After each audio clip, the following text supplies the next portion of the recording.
Good morning, everybody, and welcome to another episode of Coffee with Chris, the podcast in which I address your questions and concerns, as well as share my life with you in general. If you have any subject that you'd like to talk, I'm going to try that again. If you have any subjects that you'd like me to cover in this podcast, please let me know in the comments down below. And in the meantime, I'll continue sharing my life with you and just talking about random subjects as I have until now. And today, the things that have been on my mind since this morning were four things, actually. I'm gonna cover a couple of them really quickly because they're not that important. A recent situation with a classmate I had, which was so weird. She got really defensive over the fact that I said that a lot of mothers are overprotective. Like, there's this thing that all of a sudden, in the eyes of a mother, airplanes will always crash and roller coasters will jump off their tracks or something, right? Like, everything is a little more dangerous in the eyes of the stereotypical mother. And she got super defensive about that. And it kind of made me wonder, what's up with that? Like, why did she become so defensive? And it kind of spiraled me into a thought pattern of that whole idea that people aren't against you, they're for themselves. Like, she acted like a jerk in her response to my for fun comment. But perhaps she got offended at it somehow, and that's why she acted like a jerk. And, we'll never really know, so I need to be the mature one here and just let it go and be like, okay, she got defensive. If there's anything she wants to talk about, I'm open to it, blah, blah, blah. All of that. But it still bugs me, it's in my head and it's very difficult to let it go. The second thing is traveling. As you'll know if you've listened to other episodes, I'm going to Canada this summer. And all of a sudden, I'm so worried about getting sick. Like really, I have no worry about getting sick in my day-to-day life because getting sick is something that happens very rarely for me. And I actually recently did have COVID. I had COVID back in February. And I'm also vaccinated. And so the chances of me contracting COVID are so slim. And I would have to contract COVID at the exact right time in order for it to affect my travels. And it's not going to happen, but I'm so nervous that it's going to happen that I'm even thinking about isolation.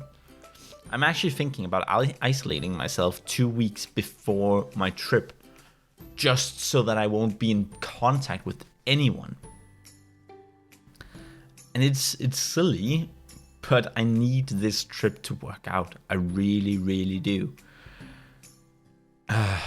But for example, this Sunday, I'm going to celebrate my birthday. A few people are going to be there. That's an opportunity to get, a risk of getting COVID, but I don't really react to it. It doesn't matter to me because it's not close enough to the vacation. I'm not going to get sick, and yet I'm overly worried about it. I just don't want things to go wrong. It's the same thing with my exam, which is the third thing. I never used to practice for an exam, but now I actually am. I'm practicing and I'm working hard, and I'm putting in a lot of effort to make sure that I at least get a D. I don't care, I just need to pass. And they scared us so much, and I really do blame them. Because they put it in our heads that it's oh so horrible and so difficult to pass and all of that. But I went to university and I passed my exams no problem. So, and even then I was like, oh, the quality of my work is mediocre. And yet I got B's. I didn't get a single A actually, but I got B's. 2 B's and everything else was a passing grade. So it was either pass-fail. And I feel like that's pretty decent, I'd say. A couple of B's and passed everything else. Except for the one assignment I didn't hand in, but, there's a reason I didn't pass that. Because that's when I chose to not be a university student. Right. So the fourth thing, because the third thing was my exam. I might get back to that a little bit because it really is a lot on my mind. Maybe I should just talk about it a little bit more now. I'm worried about slipping up. I'm worried about not using enough theory. I'm worried about a lot of things. But the truth is, I almost always do well at examinations. Like, it's very rare for me to fail something. And when I do fail something, I usually know that I'll fail. I have failed three things in my life. My major written assignment, which I had several weeks to do, and I ended up staying up all night the day before writing it. There were no references, no real structure. I mean, it was barely even an assignment. I failed that one, obviously. My religious project on B level, and the reason I failed that one was I had no education because it was during COVID, and I had put no work into my assignment. There was a written part, and even though my exam went pretty well, I actually ended up talking past my teachers. I misunderstood one of the questions, and not really having a rapport with my teacher meant that he didn't know that I was misunderstanding it. Like, with my teacher for this course, if I misunderstand something, he'll know, and he'll try to steer me back into place rather than just let me fail. And also, I understand this stuff a little bit better. And then finally, I failed my Chinese. I had studied Chinese remotely and never talked to my teacher even once. And that was completely my own fault. I had no practice, no nothing. And when exam came, I couldn't speak a word of Chinese. I could read Chinese and I could write Chinese pretty well. I can't anymore, so please don't leave Chinese comments. It was Mandarin Chinese, by the way. And I was pretty decent at it. But as things were, I didn't have a lot of practice.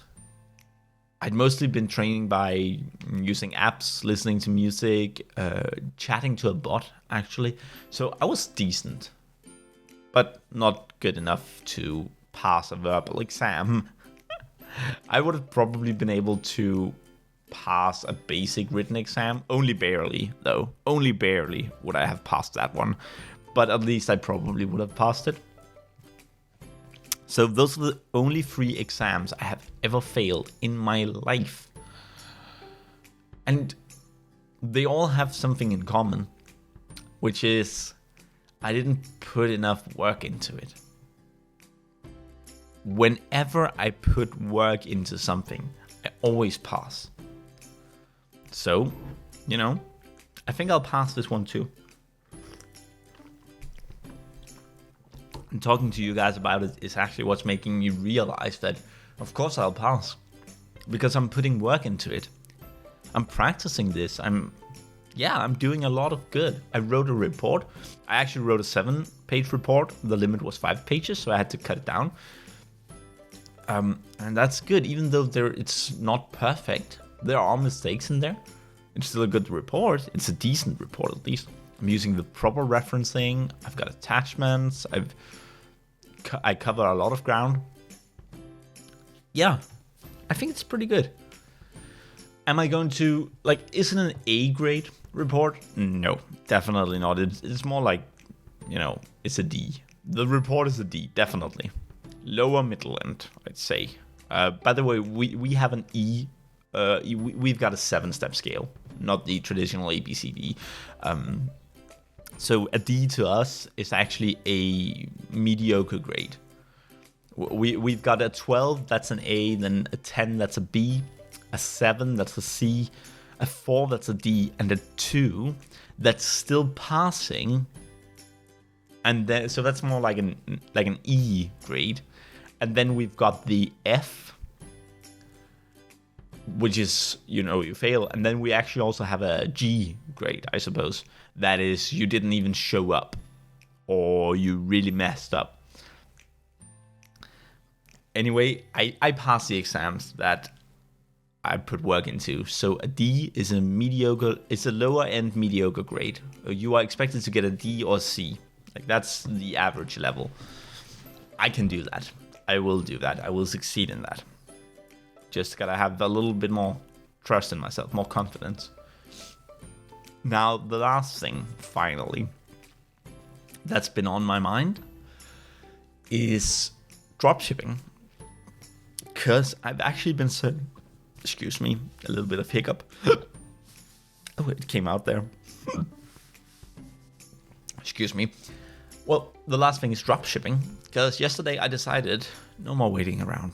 I've been thinking about doing dropshipping for a while now. And with a while, I mean several years. But you know me, never had the support. Now I don't need the support, but I even have it. My girlfriend is officially a collaborator on my dropshipping store. And we're setting it up, and it's going to be super basic.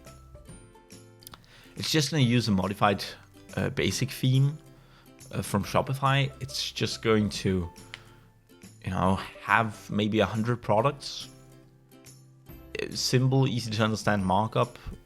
I want it to be percentage based. But yeah, it's just special to have someone actually helping you.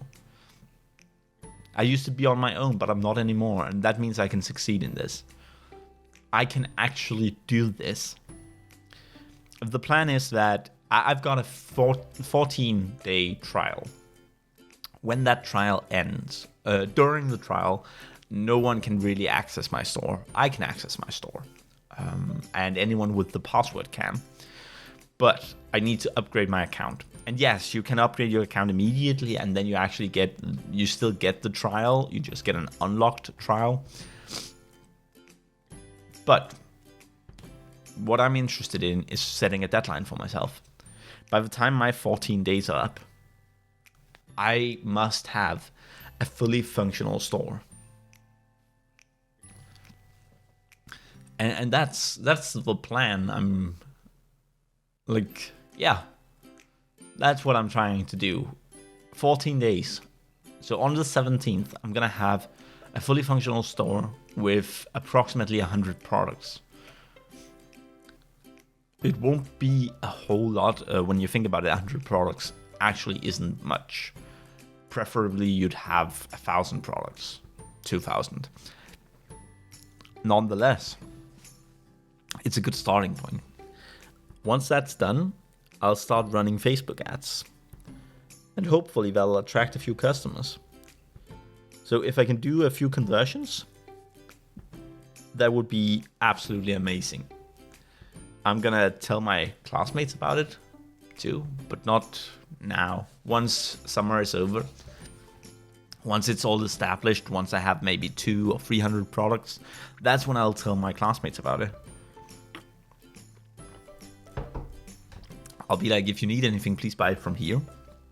And I can try to price match if you like.